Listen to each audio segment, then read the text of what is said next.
Olá, pessoal, bom dia. Bem-vindos ao nosso curso de pós-graduação, instrutores e treinadores de Krav Maga. Agora nós vamos entrar eu diria que é a disciplina base, né, para o protocolo de treinamento. Aqui a gente inicia a fase do entendimento, que poucos conhecem, que é a anatomia, cinesiologia e fisiologia do exercício. Ou seja, nós iremos entender o funcionamento do corpo humano, que no passado muitos chamavam de máquina, e alguns ainda entendem como uma máquina. Mas vejam o critério de pensamento. Se a máquina foi criada pelo homem, então o homem se baseou no corpo humano para produzir a máquina. Então nós não somos uma máquina. Na verdade, nós somos seres independentes, biologicamente diferentes, com várias características e essas características que vão fazer a diferença no teu treinamento, no protocolo que você vai desenvolver com seus alunos. Aí, quando eu falo de protocolo, eu já estou falando da fase final, que é exatamente o que nos importa enquanto instrutores, enquanto treinadores. Então, ao longo dessa disciplina, eu dividi, na verdade, ela seria uma só, a gente dividiu em duas. Vamos ver um pouco de anatomia, um pouco de cinésio, e depois o professor Marcos vai trabalhar a fisiologia. Por que da fisiologia? Entender o funcionamento do corpo se julga importante na hora da aplicação do protocolo de treinamento. E por que entender e estudar anatomia? Porque muitos instrutores, muitos treinadores têm feito o treinamento única e exclusivamente de maneira empírica. Veem o movimento, muitos copiam ali da internet, o que eu brinco do mestre Yu, YouTube, mas não sabem a funcionalidade ou que grupo muscular ou que segmento do corpo pode ser utilizado e como pode ser melhorado. Então, como especialistas, que é o que iremos nos tornar ao término e à conclusão do curso, nós precisamos definir. Vai ser um curso com, eu diria, uma abordagem bem básica, nós não iremos aprofundar, então aqueles que já têm graduação em educação física verão que será um pouco superficial, não vamos aprofundar, porque até esse não é o objetivo. Mas para quem não tem formação na área de saúde, nunca teve anatomia e fisiologia, são informações importantíssimas ao longo do processo de ensino-aprendizagem, que é o que iremos buscar ao longo do curso. Eu irei disponibilizar dois livros, né, algumas apostilas e artigos, para que nós possamos aprofundar o conhecimento. Aqueles que quiserem, estarei sempre à disposição. Fiquem à vontade, a cada módulo, ou cada aula dessa, eu vou deixar um quiz para vocês responderem, assim como foi na disciplina anterior, que vocês interajam mais comigo, tudo bem? Além do grupo Fênix, que está sempre aberto para dúvidas. Então, o primeiro passo, pessoal, é nós entendermos o que é e o porquê da anatomia. Então, nós precisamos entender que o nosso corpo, como um todo, ele é um grande sistema e ele está no estado de conforto, que anatomicamente a gente chama de homeostase. Então, esse estado de homeostasia, ele pode ser modificado. Essa condição de modificação, ela pode ser controlada ou não. Então, quando eu estou aqui parado, como estou, estaticamente, eu estou em homeostase. Mas se eu começo a me movimentar, a minha frequência cardíaca aumenta, há grupos musculares que são recrutados para realizar esse movimento, e isso vai quebrar a minha homeostase. Isso é feito através de receptores. Esses receptores vão mandar informações para o centro de controle, que é o cérebro. Esse centro de controle vai mandar para os órgãos efetores, e aí a gente vai ter uma resposta física, fisiológica e tal. E aí tudo isso é estudado dentro da programação neurolinguística, da linguagem corporal, do gerenciamento de crise, gerenciamento de risco. Então, essa é a importância de estudarmos um pouco de anatomia. Então, principalmente, dois sistemas. Nosso corpo é formado de vários sistemas, mas os que nos interessam especificamente, o sistema esquelético e o sistema muscular. São os dois que eu darei mais ênfase aqui. Tudo bem? Sigamos.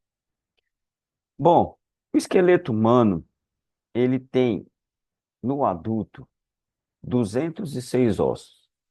Ossos esses que irão se fundindo ao longo da vida. Então, nós nascemos com menos, principalmente aqui o que nós chamamos de moleira, são os ossos parietais.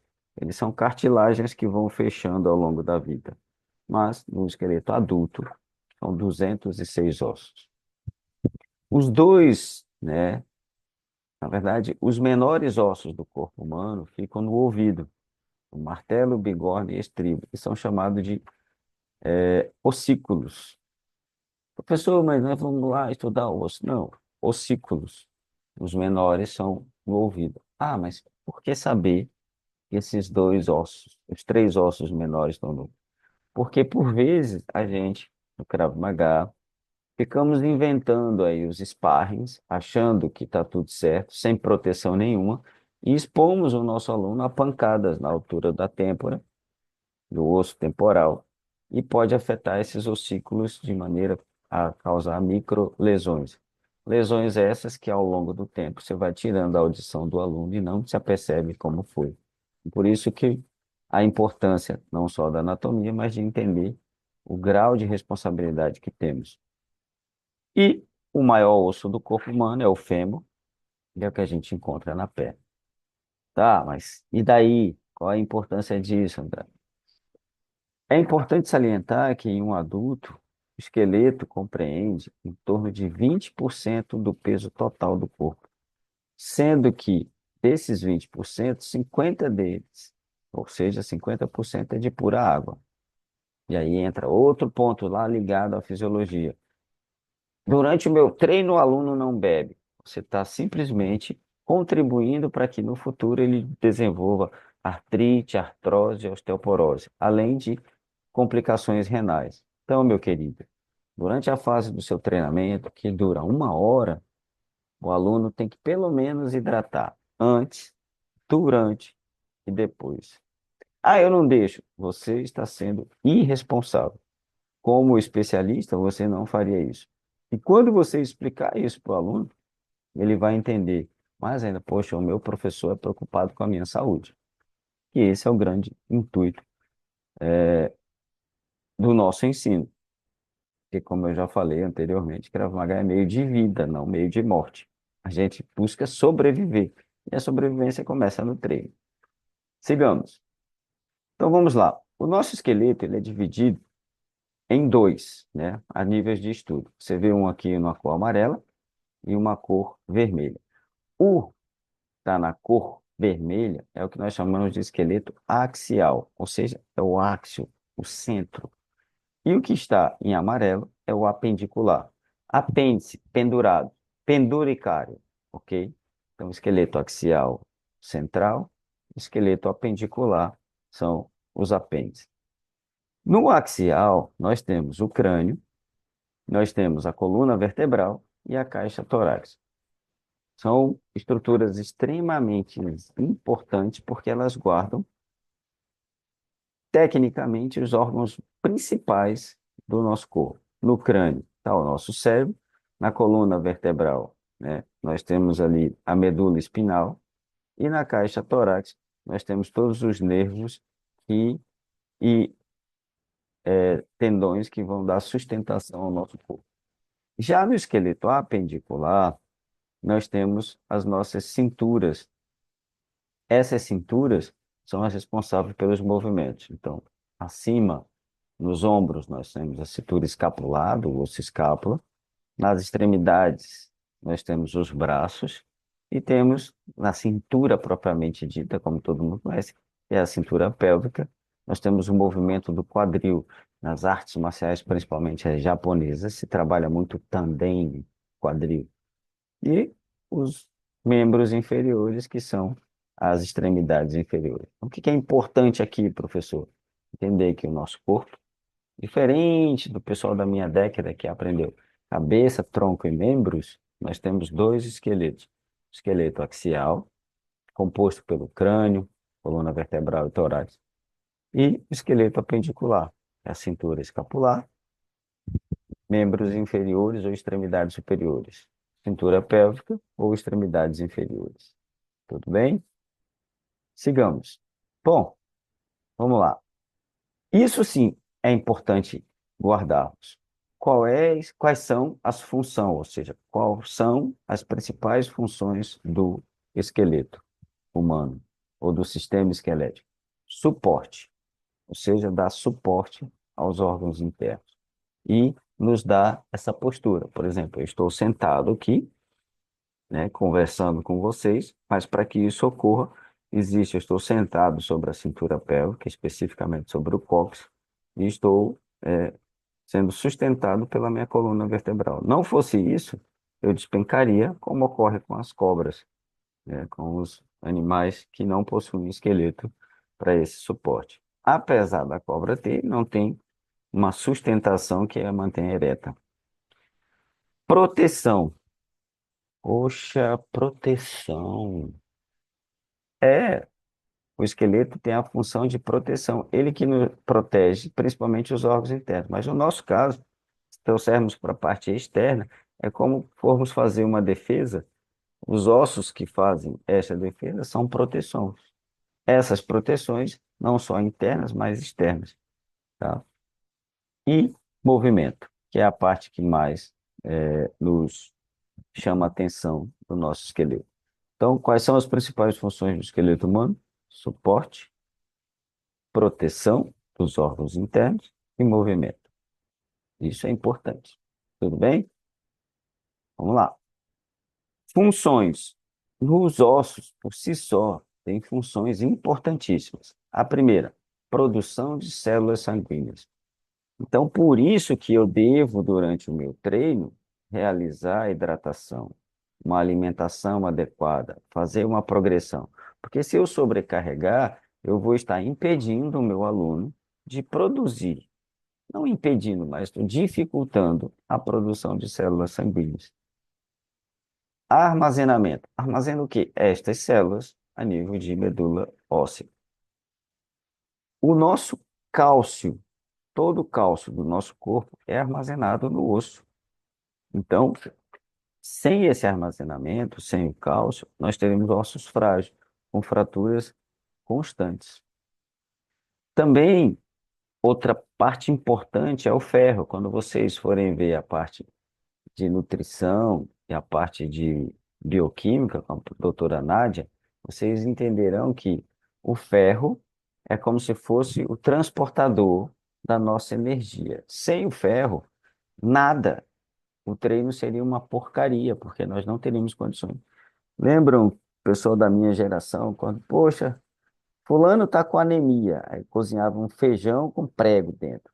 Ah, porque tem que comer ferro, tem que ingerir ferro. Isso pode ser suplementado hoje, mas é importante entender que dentro do estudo de anatomia eu tenho que preservar os ossos e a atividade física irá desenvolver, né, a produção de ferro. E isso ocorre porque nós estamos exercitando os ossos. E muito importante para a regulação do metabolismo.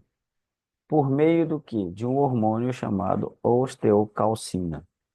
Calcina está ligada a cálcio. Osteo, osso. Osso, cálcio. Então, os ossos estão diretamente ligados ao cálcio. Então, é importante se fazer. Professor, minha mãe, o meu aluno tem artrite, artrose, osteoporose, osteopenia. Tudo isso são doenças ligadas à ausência ou por patologias hereditárias ou por falta de atividade física controlada, regulada, doenças ligadas aos ossos, o que é importante a gente entender. Tudo bem? Vamos lá.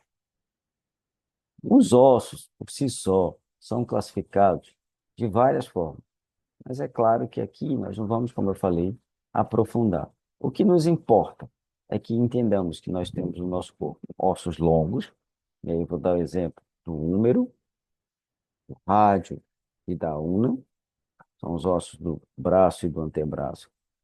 o fêmur, a tíbia e a fíbula. São os cinco mais importantes. Ossos longos, ossos grandes, né? Temos ossos chatos, ossos irregulares e ossos curtos. Todos esses são importantes conhecer, porque eh, nós iremos trabalhá-los como no momento de proteção como defesa, no momento de ataque como arma. É importante entender os ossos, mas eu vou detalhar isso um pouco mais à frente. Tudo bem? Aqui é mais para classificação. Só lembrando, ossos longos, curtos ou pequenos, planos e irregulares.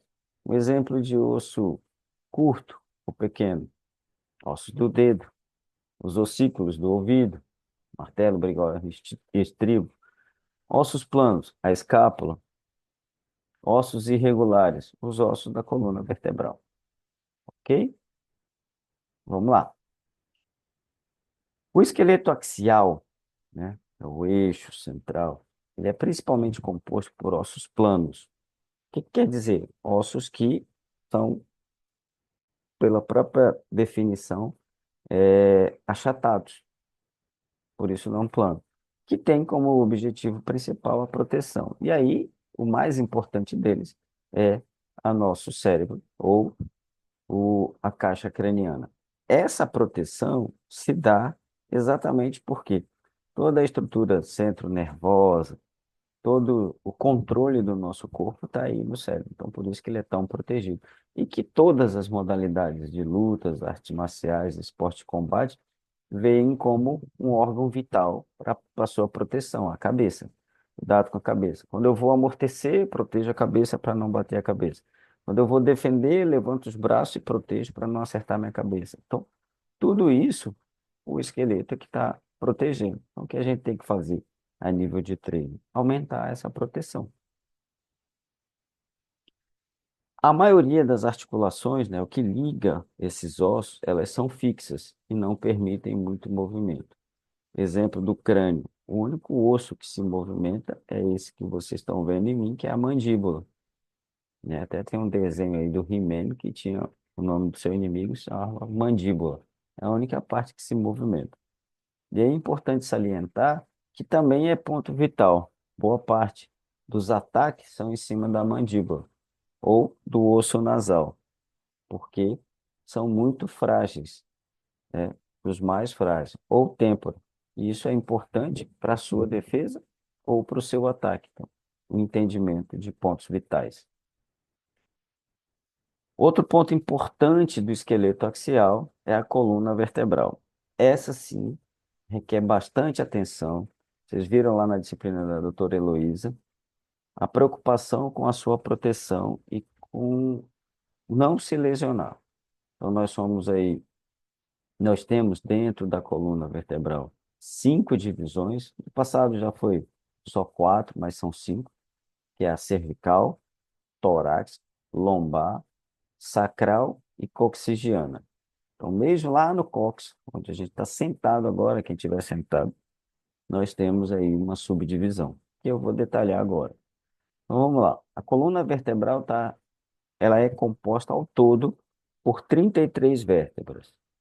Então, elas são pilhas, uma em cima da outra, protegidas ou separadas por um disco. É como se eu estivesse fazendo aí um muro. Eu tenho a massa, que é o disco, e o tijolo, que é o osso. Massa, disco, em cima. Ah, minha mãe tem hérnia de disco. Então quer dizer que a massa está estrangulada, está impedindo o movimento. Além disso, a coluna vertebral, por ser dividida em cinco regiões, tem características importantes. Então, a cervical tem sete ossos. O primeiro, o atlas, o segundo, o áxis. É como se fosse isso aqui, ó. Essa é a junção. Muito frágil. Se eu lesionar atlas ou axis, provavelmente é morte na certa. A partir do C3 e 4, tetraplegia, perder os movimentos dos todos os membros. A partir da C5, 6 e 7, posso aí ter complicações com paraplegia, movimentos dos membros, ou superiores ou inferiores.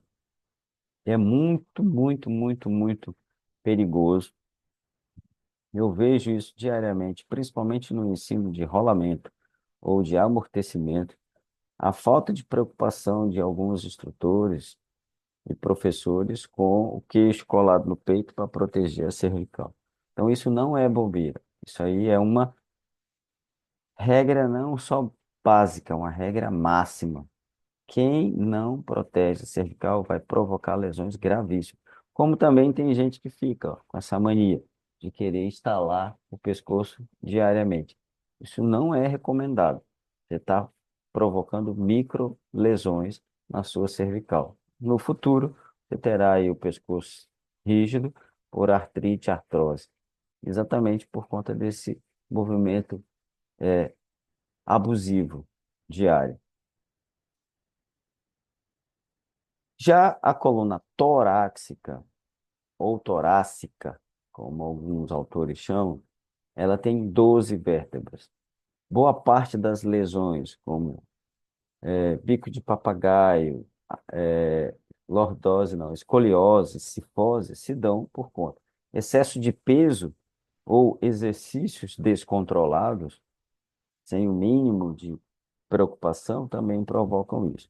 É interessante salientar também que não se pode se fazer movimentos bruscos nesta região. Então, existe uma limitação que eu vou falar mais à frente. As lombares, né? A coluna lombar é a que suporta todo o peso do nosso corpo. Então, ela é que é a grande responsável por a maioria das dores. E pouca gente acha ou tem esse conhecimento e não a protege. Então, a coluna lombar deve ser muito, bastante protegida. E, por fim, o sacro. O sacro, tá? Também, imagina, no amortecimento você cai a uma certa altura. Você está exatamente batendo muito forte o cóccix e o sacro. São lesões assim, lesão de bacia, como é chamado. Dificilmente se cura, você fica sequelado quase que toda a vida. E aí você tem o cóccix, é o último, com 4 ossos. Esses ossos são responsáveis pela nossa postura do sentar e levantar e fazem a proteção de órgãos extremamente importantes, que são principalmente os órgãos genitais. Tudo bem? Bom, e aí nós iremos para a caixa torácica. A caixa torácica, pessoal, ela é de extrema importância para a proteção dos órgãos internos, principalmente das vértebras dorsais, a costela e o externo. E a principal função dela, a proteção de órgãos vitais como coração, pulmões e os grandes vasos sanguíneos. Tá? Eu vou detalhar isso na próxima aula. Espero que vocês tenham entendido qual o escopo dessa